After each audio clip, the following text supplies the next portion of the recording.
I think that this is a point of friction with respect to self-identification and the rights of service providers. And so, yes, there's no doubt that it's precedential in nature.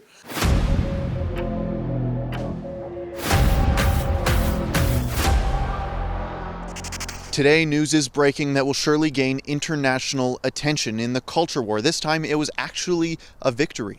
Jessica Yaniv, the transgender activist, is a male who wants to get female waxing services done on them in the Vancouver suburb of Burnaby.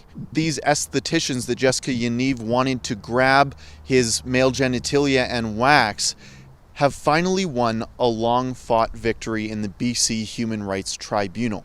That case was fought by the Justice Centre for Constitutional Freedoms, and I sat down with the lawyers for the estheticians on today, this great victory for freedom in Canada. His name is Jay Cameron, and here's what he had to say.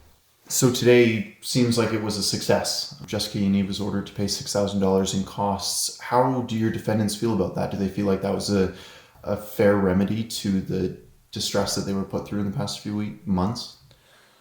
I spoke with one of my clients this morning, and she was in tears. So she was crying. So I think that speaks to the level of relief that she felt with respect to the decision. And I think all three of them are glad that it's over. Was it the money or the vindication, or finally someone's told them that they weren't the evil transphobic people that Jessica Yaniv was labeling them as? Yeah, I think that the money is nice, but it's the vindication that makes a big difference to the clients. They've been laboring under the accusation for the last year and a half that they've done something improper, and they've been called names for it, and they're very pleased to be exonerated. What was the community support like? Did you get any feedback from both supporters of the JCCF or clients of the estheticians? What were they saying? There was a lot of support for the clients, as you would understandably imagine.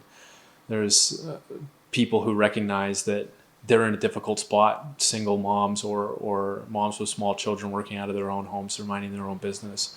And, they weren't looking for trouble. They don't hate anybody. And so there was a wide cross-section of support for them within Canada and also, I think, internationally. So. Yeah, you're right. It was an international story. Canada was getting a lot of flack, actually, for even entertaining Jessica Yaniv in the way that the Human Rights Tribunal did.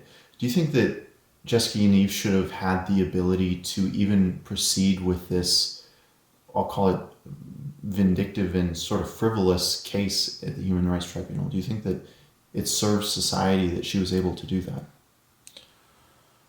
It's the tribunal can always say, we're not taking up a case at the initial stage. And so that was certainly within their right to do that.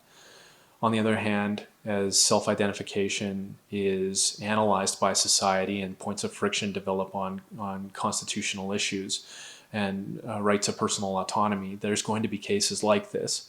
And so at some point it has to be looked at, it has to be adjudicated, and in this case it was. And so from that perspective, I think it's good that we got this this done with. How do you think this has impacted the culture war, both in Canada and internationally? This was something that Twitter was suspending and banning users outright. Lindsay Shepherd and Megan Murphy were kicked off of Twitter because of their comments that were eventually reiterated by this tribunal member. Do you think that Twitter sort of shares some of the blame for vilifying the opposition to Yaniv before they were exposed for who Jessica is? I think that there's a lot of different complicating factors in these cases.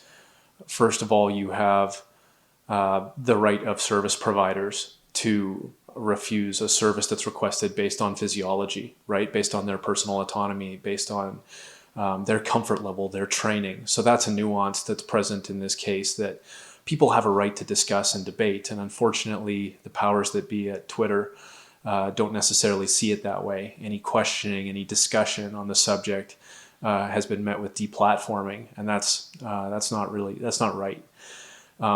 The other issue is that women are concerned about their space, their safety, the implications of self-ID to both their space and their safety and their rights as women. And they ought to be able to discuss those things in a free society without being deplatformed and shouted down. It doesn't mean somebody is hateful. It just means somebody wants to discuss the nuances. And we ought to be able to have that conversation in a free society without having the overlords at Twitter saying that we can't. Do you think that Canadians understand the precedent that has been set here, or do you think a precedent has even been set? Do you think that there's more to come? I think that this is a point of friction with respect to self-identification and the rights of service providers. And so, yes, there's no doubt that it's precedential in nature.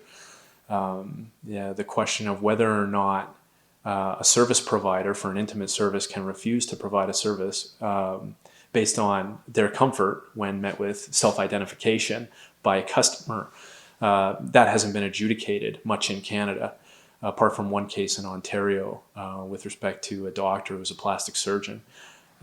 This is new ground, so it's definitely precedential.